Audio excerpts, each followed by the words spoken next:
গাজীপুরের কবরঘাটা গ্রামে মাছ ধরা উৎসবে হাজারো মানুষের ঢল। বিস্তারিত দেখুন গাজীপুর জেলা প্রতিনিধি সৈয়দ মোহাম্মদ কবির রিপোর্টে। গাজীপুরের কবরঘাটা গ্রামে মাতবর বাড়ি মডেল টাউন বাজার সংলগ্ন একটি খামারে অনুষ্ঠিত হল পলো দিয়ে মাছ ধরার উৎসব। আয়োজক ছিলেন সাখাওয়াত হোসেন মেম্বার। সকাল থেকেই পুকুর পাড়ে ভিড় জমে, নারী পুরুষ শিশু সবাই মেতে উঠে উৎসবের আনন্দে। প্রতিযোগিতামূলক এই আয়োজনে কেউ পেয়েছেন ঝাঁক ঝাঁক মাছ, কেউ না পেলেও উৎসবের আনন্দে কেউ পিছিয়ে ছিলেন না। দর্শকদের করতালি আর উল্লাসে মুখর ছিল পুরো এলাকা। সাখাওয়াত হোসেন মেম্বার বলেন, এই উৎসব গ্রামীণ ঐতিহ্যকে ধরে রাখে এবং মানুষের মধ্যে ভ্রাতৃত্ববোধ জাগ্রত করে।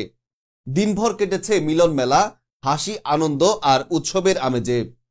কবরঘাটা মাতবর বাড়ি মডেল টাউন বাজারে আজকে আমাদের বিশাল বড় একদিকে এই পলো খেলার আয়োজন হয়েছে। এখানে 1000 পলো থাকবে, কমপক্ষে 20,000 জনগণ থাকবে। জনগণের মধ্যে বিশাল বড় এক পলো খেলার আয়োজন করা হয়েছে। এই আয়োজনে সকল লোকজন আমন্ত্রিত।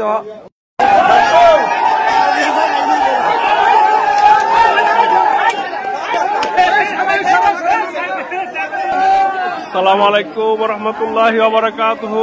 প্রিয় দর্শক, আপনারা দেখতে পাচ্ছেন এই মুহূর্তে গাজীপুর জেলার শ্রীপুর থানার অন্তর্ভুক্ত কবরঘাটা গ্রামে একটি পুকুরে বিশাল আকারে পলো দিয়ে মাছ ধরার জন্য লোকজন নেমে পড়েছে। এটি একটা বিশাল গ্রামের একটি আনন্দময় একটা পরিবেশ তৈরি হয়েছে।